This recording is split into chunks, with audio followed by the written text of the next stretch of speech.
Hello বন্ধুরা, তোমরা সবাই কেমন আছো? আমি তো খুব ভালো আছি। সবাইকে বৃষ্টি ভেজা শুভ সকালের শুভেচ্ছা। আজ শ্রাবণ মাসের চতুর্থ সোমবার, তাই চলে যাচ্ছি শিবের মাথায় জল ঢালছে। আমি একা নয়, আমি আর আমার একটা বান্ধবী। আমাদের কোয়ার্টারের পাশেই যেহেতু ছোট্ট একটা শিব মন্দির আছে, ওখানেই চলে গেছি আমরা দুজনে শিবের মাথায় জল ঢালতে। আজ তোমরা কে কে শিবের মাথায় জল ঢেলেছো আমাকে কমেন্টে অবশ্যই জানিও। কিন্তু দেখো, এই যে আমাদের শিব ঠাকুরের মূর্তি, গিয়ে আমি জল ঢালছি শিবের মাথায়। আমার বান্ধবীটা আমাকে এই ছোট ছোট ভিডিওগুলো করে দিয়েছে, তাই আমি তোমাদের সাথে শেয়ার করতে পারছি।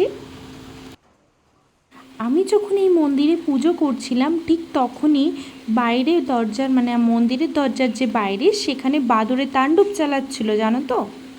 এখানে তো খুবই বাদুড়ের উপদ্রব, যেহেতু মন্দিরে ফল প্রসাদ রয়েছে, সেগুলো নেওয়ার জন্য ওরা দরজা পর্যন্ত ধাক্কা মারছিল।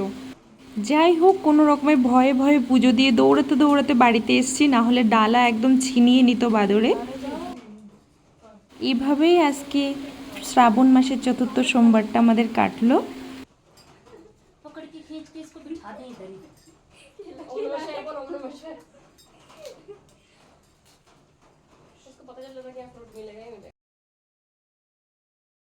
আমার পুজো মোটামুটি শেষ। এবার আমার ওই দিদিভাইটা পুজো দিচ্ছে, যে দিদিভাইয়ের সাথে আমি গেছিলাম।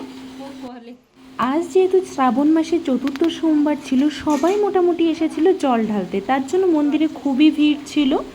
আর প্রতি সোমবারেই এই মন্দিরে খুবই ভিড় হয়, আজকে আরও যেন বেশি ভিড় ছিল, তার জন্য ভিডিও করতে একটু সমস্যা হচ্ছিল।